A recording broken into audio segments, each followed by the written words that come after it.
आणि आपण सर्व मंडळींनी एकत्र आलं पाहिजे. एकत्र जर नाही आला तर हे आरक्षण काही ही मंडळी वाचवणार नाहीत, ज्यांना तुम्ही आमदार खासदार बनवलं, ज्यांना मुख्यमंत्री बनवलं, ज्यांच्या पक्षांना मतं दिली, त्या कुठल्याही पक्षाचा प्रमुख ओबीसीची बाजू मांडायला तयार नाही. आणि दुसरी गोष्ट, हे आरक्षण वाचवायला काही महामानव परत जन्माला येणार नाही.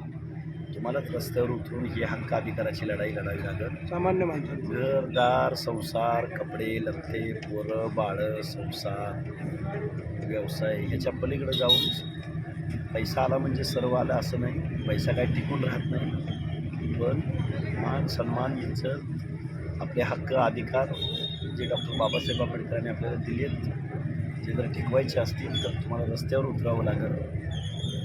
आणि 2024च्या जर निवडणुका झाल्या तर तुमचं आरक्षणसुद्धा वाचणार नाही. लिहून घ्या तुम्ही, तुम्हाला एक व्हावं लागेल, एकत्र यावं लागेल. आदरणीय हाके सरांचे खंदे सहकारी तमाम महाराष्ट्रातील आम्हा ओबीसींना चेतवण्याकरता ही त्यांची दुसरी वेळ. आदरणीय नवनाथजी वाघमारे साहेब, महाराष्ट्रातील तमाम लोकांना आपण काय संदेश देऊ इच्छिता? माझा महाराष्ट्रातील सकल ओबीसी समाजाला, जे ओबीसी गेल्या 12 महिन्यापासून या राज्यामध्ये प्रस्थापित मराठा समाजाकडून, ज्यामध्ये सर्वच पक्षातील आमदार असतील, खासदार असतील, यांच्या आशीर्वादाने आंतरवाली सराटीतून जे आमरण उपोषणाची सुरुवात केली आणि त्याला वेगळी दिशा देऊन राज्यामध्ये विशेषतः मराठवाड्यातील बीड जिल्ह्यामध्ये जाळपोळ करून ओबीसीमध्ये दहशत माजवण्याचं आणि दहशत निर्माण करण्याचं काम यांनी केलं. आणि या राज्याचे जातीवादी मुख्यमंत्री एकनाथ शिंदे असतील आणि या राज्याचे तुतारीचे मालक, तुतारीच्या मालकाच्या इशाऱ्यावर, एकनाथ शिंदेच्या इशाऱ्यावर यांच्या सर्वच आमदार खासदारांनी जरांगेंना आंतरवाली सराटीत जाऊन भेटी देऊन ओबीसीतूनच आरक्षण द्यावं अशा पाठिंब्याचे पत्र देण्याचं काम केलं. आणि यामुळं प्रशासनावर म्हणजे जाणीवपूर्वक ठरवून दबाव आणायचा आणि मराठ्यांना जे पाहिजे ते मिळवायचं. मुळात त्यांना आरक्षणाची गरजच काय आहे? ज्यांचे 288 पैकी 200च्या आसपास आमदार आहेत, 48 पैकी 32 खासदार आहेत आणि 200 साखर कारखान्यापैकी 90% साखर कारखाने यांचे आहेत. बाकी सर्व संस्था असतील, सर्व त्यांच्याच 80%पेक्षा जास्त त्यांच्या ताब्यात असताना त्यांना मुळात आरक्षणाची गरज नाही.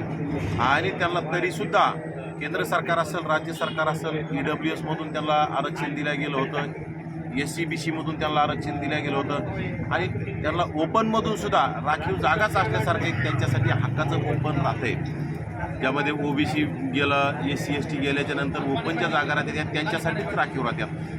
पण तरीसुद्धा त्यांना नोकऱ्या आणि शिक्षणाच्या आरक्षणामध्ये काही रस नाही. त्यांचा हेतू स्पष्ट आहे, ते ओबीसीतूनच आरक्षण का मागतात. हा मूळ हेतू त्यांचा. तुमचं ओबीसीमध्येच तुम्हाला स्थानिक स्वराज्य संस्थांमध्ये जे आरक्षण मिळतं आहे हे कुठंतरी त्यांच्या पोटात दुखायला लागलं आहे. म्हणजे त्यांना तुमचे प्रतिनिधी सभागृहात कुठल्या छोट्या सभागृहातच गेले नाही पाहिजे.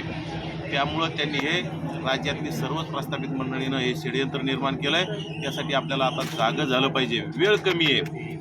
आता निवडणुका अगदी काही 20-25 दिवसातसुद्धा आचारसंहिता लागू होईल. विधानसभेच्या निवडणुका आहेत.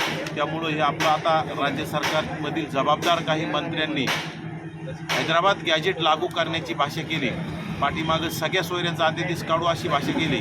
आणि आता हैदराबाद गॅजेट जर लागू केलं तर जसं विदर्भात ओबीसी सरसगट कुणबी प्रमाणपत्र वाटप झाले, तसं मराठवाड्यात आणि इकडं काही ठिकाणी पश्चिम महाराष्ट्रातल्या काही भागामध्ये सरसगट मराठ्यांना कुणबी प्रमाणपत्र वाटप होते. म्हणजेच ओबीसीचं 100% आरक्षण गेल्याच जमा आहे. आणि जर सगळ्या सोयऱ्यांचा अध्यादेश जर त्यांनी काढला तर ओबीसींचंच नाही, ओबीसी SC STचं सर्वांचंच आरक्षण गेल्याच जमा आहे. त्यामुळं सर्वांनी एकत्रित लढा देणं गरजेचं आहे. आणि आता तर या आंदोलनात सहभागी होणं गरजेचंच आहे, परंतु येणाऱ्या विधानसभेत या सर्वच प्रस्थापितांना आपण जागा दाखवली पाहिजे. जिथं पक्ष उमेदवारी देतील तिथं आपल्या ओबीसी उमेदवाराला एक उमेदवार ठरवून त्याला उमेदवाराला मदत करून निवडून आणण्याचं काम केलं पाहिजे. आणि जिथं पक्ष नाही देणार प्रस्थापित पक्ष तिथं आपले अनेक ओबीसी पक्ष आहेत त्या पक्षाकडून उमेदवारी घेऊन तिथं निवडून येण्याचं काम केलं पाहिजे आणि समाजाने सुद्धा त्यांना निवडून दिलं पाहिजे. आणि येणाऱ्या विधानसभा सभागृहामध्ये 100पेक्षा जास्त ओबीसीच्या विचाराचे नवीन तरुण धरणे बांड पोरं त्या